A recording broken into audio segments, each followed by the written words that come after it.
બાગાયત ખેતીમાં અત્યારે ખેડૂતો જામફળની ખેતી વધારે કરી રહ્યા છે. જામફળની ખેતીમાં ઓછા ખર્ચે ખેડૂતો વધારે ઉત્પાદન મેળવી રહ્યા છે. આજે આપણે આખજના પ્રગતિશીલ ખેડૂત વિશે જાણીએ. આખજ, તાલુકો જિલ્લો મહેસાણા. મારું નામ પરસોત્તમભાઈ મગનદાસ પટેલ.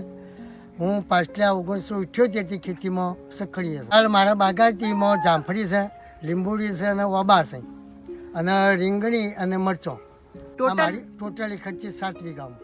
હાલમાં તો જામફળીનું ઉત્પાદન છે, લીંબુડીનું છે અને ઓબાનું તો ગઈ સાલ આછા પાત્ર આવેલા હતા અને રીંગણીના મરચી અને આ સાલ થોડા ચણે વાયેલા છે. હાલ મારા ઉત્પાદનમાં જામફળી ચાલુ છે અને લીંબુડી ચાલુ.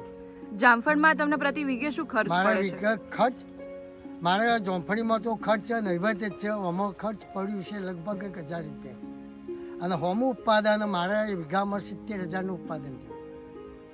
સવાર 6 જ જામફળીના બગીચામાં આવીને થળીએ પહેલું જોવાનું કીડી મકોડો કે કોઈ જીવાત હોય કે જે થળિયામાં ડોળ પડ્યા હોય એ નિરીક્ષણ, એની અઘાર જોવાની. અઘાર જોયા પછી એને ખંચી લેવાની, એને માટી ચીકણી માટીથી પૂરી કાઢવાની, કાં તો કેરોસીન હોય કાં તો પેટ્રોલનો પોતો મૂકીને એને નાશ કરવાનો. એ મારું પહેલું છે. સિવાય તમે ખાતરની વાત કરે તો ખાતરમાં શું ટ્રીટમેન્ટ આપો છો? પ્રાકૃતિક ગણેશોનું ખાતર આ હવા 2 વીઘામાં મારે 10 બેગ હું આપું છું અને ડાયકોડરમાં અને માઇકોરાજા આ 2 પાવડર જે 4 કિલોમાં આવે એ રીતે પ્રવાહી બનાવીને છોડના અંદર આપું. બરાબર. આ ઉપરાંત જો વાત કરીએ કે આપણે ઉત્પાદનની, તો આ જામફળી પ્રતિ વીઘે શું ઉત્પાદન આપે તમને? પ્રતિ વીઘે અમારે 150 મણનું ઉત્પાદન મળે. આ મારા હવા 2 વીઘાનું લગભગ 300 મણનું ઉત્પાદન થશે.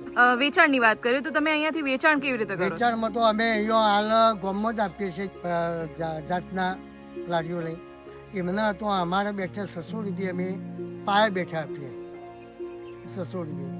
અને કદાચ પાક વધુ પડ્યો હોય તો મહેસાણા કે અબડાસા અમે કેરેટમાં વેચાણ કરીએ. ખર્ચ કાઢતા જામફળીનો 1 વીઘામાંથી 65,000નું વેચાણ થાય. 65,000 વેચાય, એમાં 5,000 અમારા ખર્ચ પડે છે. એ કાપતા 60,000 ચોખ્ખો નફો રહે છે. બરાબર.